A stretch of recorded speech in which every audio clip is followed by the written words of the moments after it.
So sisilip lang tayo doon sa tambike ng Boys of Bilibid ngayong araw.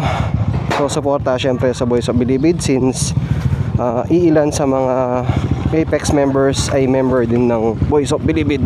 At tito na nga pala ako. So congratulations sa kapatid ko. Lumabas na ang baby kanina lang. Ay kanina ba? Kaninang madaling araw ata. Oo. So after doon sa tambike, didiretso ako doon sa hospital para silipin yung baby.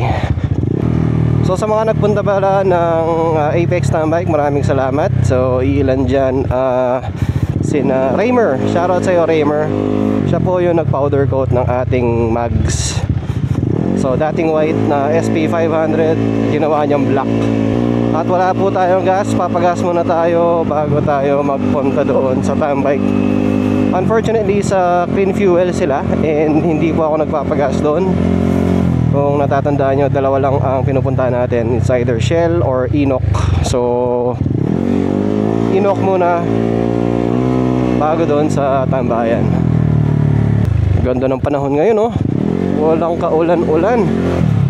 Yun nga lang, sobrang init kaninang umaga.